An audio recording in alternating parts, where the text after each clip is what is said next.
శ్రీనివాస్ రెడ్డి గారు, మీరు అడ్వకేట్గా కూడా ఉన్నారు. మీ జిల్లా అంశం ముందు ఇది మాట్లాడదాము, ఆ తర్వాత గాంధీ ప్రాజెక్టుకి సంబంధించి మళ్ళీ వెళ్దాం మనం అక్కడికి.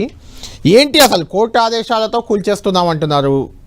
ఇంతకుముందు కోర్టే ఆదేశించింది, మీరు అడ్వకేట్ కూడా కాబట్టి మీకు చెప్తున్నాను. న్యాయపరంగా కూడా అక్కడ వాళ్ళకు విద్యుత్ సౌకర్యం కల్పించండి, మంచినీటి సౌకర్యం కల్పించండి, అక్కడ నిర్మాణమైన భూముల్లో ఎవరైతే ఉన్నారో భూదాన్ భూముల్లో వాళ్ళకి కల్పించండి అని చెప్పారు. మీరు నిర్దాక్షిణ్యంగా అక్కడ శిథిలాలు చూస్తుంటే కొంత ఇబ్బందికరంగానే ఉంది, కూల్చిపారేస్తున్నారు. దీన్ని ఎలా చూడాలి? గుడ్ ఆఫ్టర్నూన్ అండి, 10 టీవీ ప్రజాని గారికి, అదేవిధంగా కళ్యాణ్ గారికి, అక్కడ ఉన్నటువంటి ఛానల్ వారికి. ఇప్పుడు ఒకటి చాలా స్పష్టంగా కళ్యాణ్ గారు మొన్న మా ఖమ్మం జిల్లా, ఏదైతే మా స్థానికంగా ఖమ్మం జిల్లా ఖమ్మం అర్బన్ మండలం వెలుగుమట్ల గ్రామంలో 147, 148, 149 3 సర్వే నెంబర్లో దాదాపు 31 ఎకరాల పైచిలుకు ఇవాళ ఏదైతే ప్రేరేపిత కొంతమంది ఎవరైతే సంఘ ఆటంక శక్తులు కావచ్చు, విరోధ శక్తులు కావచ్చు, వాళ్ళ వల్ల వాళ్ళ భూములు ఆక్రమించడం అనేది జరిగినప్పుడు వాళ్ళకు కూడా కేటీఆర్ గారు, ఇందాక మీరు మాట్లాడిన విజువల్ చూశానండి నేను. ఆయన ఏమంటాడంటే వాళ్ళకి ఎలాంటి నోటీస్ ఇవ్వలేదు అంటారు. చాలా స్పష్టంగా జనవరి 17, 2026 నాడు, అంటే మొన్న లాస్ట్ మంత్ జనవరి 17 నాడు వాళ్ళకి ఖచ్చితంగా నోటీసులు ఇవ్వడం చాలా స్పష్టంగా జరిగింది. ఈ జరిగిన తర్వాతనే దాని తర్వాత వాళ్ళకి నోటీసులు ఇచ్చిన తర్వాత ఖాళీ చేయడం కోసం వాళ్ళని ఖాళీ చేయించాలని మొన్న 24వ తారీఖు చేయడం జరిగింది. అదేవిధంగా ఇంకోటి ఏంటంటే, ఎక్కడ కూడా ఎవరైతే కోర్టు ఆర్డర్ ఉందో, కోర్టు ఆర్డర్ ఉన్న వాళ్ళని కూడా ఎవరిని కూడా టచ్ చేయకుండా, కోర్టు ఆర్డర్ లేకుండా ఎవరైతే అక్రమంగా ఏదైతే భూదాన్ యజ్ఞ భూములు ఎవరైతే అక్రమంగా ఉన్నారో వాళ్ళ మీద చర్యలు తీసుకోవడం కోసం వాళ్ళు ఖాళీ చేయించడం జరిగింది. వాళ్ళు మీరు వాళ్ళ కేటీఆర్ గారు వచ్చి చిలక పలుకులు పలుకుతున్నారు. మా పొంగిరెడ్డి గారు నిన్న చాలా స్పష్టంగా చెప్పారు. ఏమన్నారో ఒక్కసారి మీరే వినండి. అంటే ఇది ఎక్కడ కూడా ఆడియో రావట్లేదండి, మీ మైక్ దగ్గర పెట్టుకోండి, ఆడియో రావట్లేదు. అది సరే, ఓకే, చెప్పండి, ఏమన్నారు చెప్పండి. అంటే కళ్యాణ్ గారు చాలా స్పష్టంగా 15వ తారీఖు ఆగస్టు 2023 నాడు బీఆర్ఎస్ ప్రభుత్వం వాళ్ళని ఖాళీ చేయించడం కోసం వాళ్ళ మీద అక్రమంగా దౌర్జన్యంగా చేసిందని మా పొంగులేటి శ్రీనివాస్ రెడ్డి గారు, మా ఖమ్మం జిల్లాకు చెందిన మంత్రి గారే చాలా స్పష్టంగా తెలియజేశారు. ఆ రోజు మనం వీడియోలు అన్ని చూసాం, మన మీడియాలో, సోషల్ మీడియాలో కానీ, ప్రింటింగ్ మీడియాలో కానీ, ఎలక్ట్రానిక్ మీడియాలో కానీ మనం చాలా స్పష్టంగా చూసాము. ఈ రోజు నిన్న వచ్చి మళ్ళీ కేటీఆర్ గారు మరి చిలక పలుకులు పలకడం చాలా ఆశ్చర్యంగా ఉంది. అంటే అధికారంలో ఒకటి, అధికారంలో ఒకటి. శ్రీనివాస్ రెడ్డి గారు, మీ కంటిన్యూషన్ లో మీరు పొంగులేటి గారు అన్న మాటలు చెప్తున్నారు. నా దగ్గర అసెంబ్లీ సాక్షిగా రేవంత్ రెడ్డి అన్న మాటల్ని ఒక బాధితుడు ఇప్పుడే నాకు పెట్టాడు, డిబేట్ చూసి పెట్టాడు అనుకుంటా. ఒక్కసారి మీరు వినండి. కూనంనేని సాంబశివరావు గారు సిపిఐ ఎమ్మెల్యే, మీ జిల్లా నుంచి ఉన్న ఒకే ఒక ఎమ్మెల్యే, మన రాష్ట్రానికి కూడా ఆయనే ఒక ఎమ్మెల్యే, కొత్తగూడెం సిపిఐ ఎమ్మెల్యే. ఆయనే రిప్రజెంటేషన్ మీద రేవంత్ రెడ్డి గారి మాటలు ఇవి. ఎప్పుడొచ్చినా ఆడ మా వాళ్ళు గుడిసెలు వేసుకున్నారు, పట్టాలు ఇవ్వాలి కదా, ఈడ ఉన్నారు కదా, పేదోళ్ళకు నువ్వు ఏదో ఒకటి చేయాలి కదా అని వస్తుంది. డెఫినెట్ గా సందర్భం వచ్చినప్పుడు భూదాన్ భూములైనా ప్రభుత్వ భూములైనా ఇవ్వగలిగింది ఉంటే డెఫినెట్ గా పట్టాలు ఇస్తాం. వాళ్ళు ఒకవేళ ఇండ్ల పట్టాల కోసం వాళ్ళు వెజిటేషన్ చేసినప్పుడు కొన్ని కేసులు ఉంటే తొలగించమని నా దృష్టికి తీసుకొచ్చి రేపు డెఫినెట్ గా లీగల్ గా ఎగ్జామిన్ చేసి మా అధికారులతో మాట్లాడి వాటిని కూడా తొలగించడానికి ప్రయత్నం చేస్తాం అధ్యక్ష. మాకేం కక్ష ఉంటుంది అధ్యక్ష?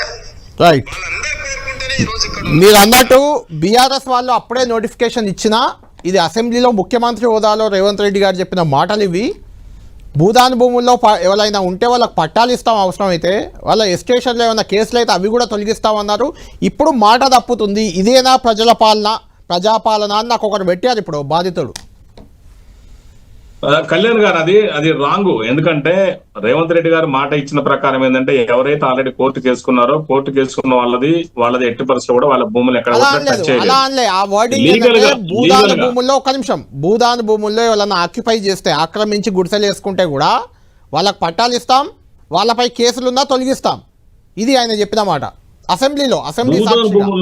భూదాన్ భూముల్లో భూములు లేని వాళ్ళంటే, ఆల్రెడీ ఇండ్లు లేని వాళ్ళకి ఏమైనా అవకాశం ఉంటే ఖచ్చితంగా పరిశీలిస్తామని సీఎం రేవంత్ రెడ్డి గారు చెప్పొచ్చు, నేనేం కాదనట్లే. కానీ దానికి ఏంటంటే వెరిఫికేషన్ చేయాలి కదండి కళ్యాణ్ గారు. వెరిఫికేషన్ శ్రీనివాస్ రెడ్డి గారు వెరిఫికేషన్ చేయాలి. అందులో అంటే ఇప్పుడు మీరు కూల్చేసినవి మొత్తం వెరిఫై చేసి వాళ్ళకి ఇంకో దగ్గర ఇల్లు ఉన్నాయి కాబట్టి ఇక్కడ కూల్చేశారా? మీరు చెప్పేది అదేనా? వాళ్ళంతా వెరిఫికేషన్, వాళ్ళు చాలా మంది, కలెక్టర్ గారు కూడా మొన్న 25వ తారీఖు నాడు కలెక్టర్ గారు కూడా, మా కలెక్టర్ ఎవరైతే ఉన్నారో దురిశెట్టి, ఆయన కూడా చెప్పారు క్లియర్ గా, అనుదీప్ గారు కూడా, ఇది లీగల్ గానే పోతున్నాము, మేము ఎక్కడ కూడా ఇల్లీగల్ లేదు, వాళ్ళన్ని వెరిఫై చేస్తాము, వాళ్ళకి నిజంగా అర్హతలు ఉంటే మాత్రం వాళ్ళకి ఇండ్లు ఇస్తాము, వాళ్ళకి ఇందరం ఇండ్లు ఇవ్వడం కూడా జరుగుతుందని చెప్పేసి మా పొంగులేటి శ్రీనివాస్ రెడ్డి గారు చెప్పారు. అదే విధంగా కలెక్టర్ గారు కూడా చెప్పారు. ఆ రోజు ప్రెస్ మీట్ పెట్టి కూడా చాలా స్పష్టంగా చెప్పారు. నిన్న మొన్న పొంగులేటి గారు మాట్లాడితే కూడా చూసాము. సొంత ఇల్లు కూల్చారు, ఇందిరా మిల్లు ఇస్తారు ఇప్పుడు అర్హులు అయితే.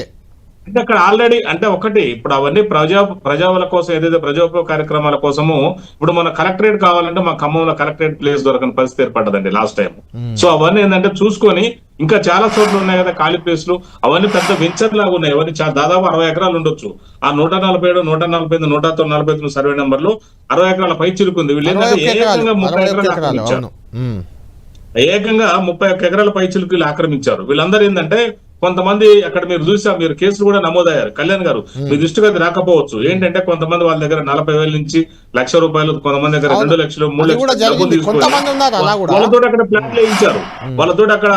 వాళ్ళతో అక్కడ ఏంటంటే ప్లేస్ ఆక్రమించేసి వాళ్ళు ఆక్రమించడం రుజుగొలిపారు. మరి వీళ్ళు రియల్ గా ప్రజల కోసం పేదవాళ్ళ కోసం పాటుపడే వాళ్ళైతే మరి వాళ్ళ దగ్గర డబ్బులు తీసుకోవాల్సిన అవసరం లేదు కదా. రియల్ గా నేను కూడా ఒప్పుకుంటున్నా, ఒక అడ్వకేట్ గానీ రాష్ట్ర అధికార ప్రతినిధి కానీ ఖచ్చితంగా డెఫినెట్ గా పేదవాళ్ళకి అవకాశం ఉంటే గీయడానికి సిద్ధంగా ఉన్నాం, భూములు కూడా గీయడానికి మేము సిద్ధంగా ఉన్నాం. మొత్తానికి శ్రీనివాసరెడ్డి గారు, కూనంనేని సాంబశివరావు గారు మీ పార్టీ మిత్రపక్షమే, అది కాంగ్రెస్ పార్టీకి మిత్రపక్షంగా ఉన్నారు. వారు కూడా చెప్తున్నారు ఇది కరెక్ట్ కాదు, ఈ విధానం సరైంది కాదని. మీరు ఫైనల్ గా ఏం చెప్తారు దీనిపై? ఇప్పుడు ఒకటి కళ్యాణ్ గారు చాలా స్పష్టంగా ఏంటంటే అందరికి కూడా కాంగ్రెస్ పార్టీ ఇందిరమ్మ ఇళ్ళు అనేది మన తెలంగాణలో కాదు భారతదేశంలోనే తెలుగు రాష్ట్రాలు కూడా ఇందిరమ్మ ఇళ్ళు కాదు. శ్రీనివాసరెడ్డి గారు పదే మీరు ఇందిరమ్మ ఇళ్ళు అనకండి. ఒకటి నా డౌట్ ఏంటంటే, ఒక్క నిమిషం నేను చెప్పేది నిజంగా మీరు ఇక్కడ కూల్చే ముందు కూల్చే ముందు వీళ్ళకి ఇందిరమ్మ ఇళ్ళు కట్టించి ఇక్కడ కూల్చి అక్కడికి పంపొచ్చు. అక్కడ ఏమీ లేని దానికి వీళ్ళని కూల్చేసి వెళ్ళిపోండి ఇందిరమ్మ ఇళ్ళు కట్టిస్తామంటే ఎలా? లేదు ఒక్కడ మీరు ఎందుకంటే దయచేసి ప్రజలకు నేను ఏం చెప్పదలుచుకున్నాను అంటే, కాంగ్రెస్ పార్టీ ఎప్పుడు కూడా పేదల పక్షపాతి, పేదల కోసం ఉంది. 20 సూత్రాల పథకం తీసుకొచ్చింది, ఇందిరమ్మ ఇళ్ళు ఇచ్చింది కూడా కాంగ్రెస్ పార్టీ. ఎప్పుడు కూడా కాంగ్రెస్ పార్టీ ప్రజల కోసం పుట్టిన కాంగ్రెస్ పార్టీ. ఎవరు ఉద్యమాలు చేసినా కూడా లాస్ట్ కి ఇచ్చింది కాంగ్రెస్ పార్టీ, ఉద్యమాలు చేయడం కాదు. ఇక్కడ ఇవ్వడం కూడా చాలా ఇంపార్టెంట్. ఆ ఇచ్చిన పార్టీ కాంగ్రెస్ పార్టీ అని చాలా స్పష్టంగా చెప్తున్నా. ఇక్కడ ఏంటంటే ఇందాక చూసాం మనం, ఎప్పుడు ఆగస్టు పోయిన 2023లో కూడా బీఆర్ఎస్ వాళ్ళు అదే వెలుగుమట్లో దాడి చేశారు. వాళ్ళ ప్రజలు ఏంటంటే ఇవాళ వచ్చి ఒక్క నిమిషం కళ్యాణ్ గారు ప్లీజ్ లెట్ మీ కంప్లీట్. ఎందుకంటే ఇవాళ వచ్చి కేటీఆర్ గారు కావచ్చు, అదే విధంగా ఈటల రాజేందర్ గారు కావచ్చు చిలక పలుకులు పలుకుతున్నారు తప్ప, ఇవాళ మరి ఆ రోజు ఆగస్టు జూలై 2023 నాడు మరి కేటీఆర్ గారు మరి ఆయన ఉన్నారు కదా, ఆయన రాజు యువరాజు కదా, మరి ఆ రోజు ఎక్కడ పోయింది ఆయన నీతి రీతి, ఎక్కడ పోయింది ఆ రోజు? అదే వెలుగుమట్లకు వచ్చి ఖాళీ చేయమని ఇబ్బంది పెట్టారు కదా వాళ్ళని. మరి అవ్వాలింది ఇవాళ ఎందుకు గుర్తొచ్చింది ఆయనకు? అంటే ఈ ప్రాసెస్ ఇవాళ ఒక్కరోజు మొదలైంది కాదు, మీరు గమనించాలి దయచేసి. సో 2023 జూలై నుంచి కూడా ప్రాసెస్ స్టార్ట్ అయింది. మీ పాయింట్ అర్థమైంది. అప్పుడు వాళ్ళు మొదలు పెట్టారు, మేము కొనసాగిస్తున్నాం అంటున్నారు. ఏదేమైనా పేదలకైతే న్యాయం జరగాలి, పేదలను ఇబ్బంది పెట్టకూడదు ప్రభుత్వాలు ఏవైనా. ఇది ఒక టాపిక్. సెకండ్ టాపిక్ వెళ్దాం మనం. ఇంకా ఇదైతే అప్పుడు మొదలు పెట్టింది కాదు, ఇది కొత్తగా మీరు మొదలు పెట్టిందే.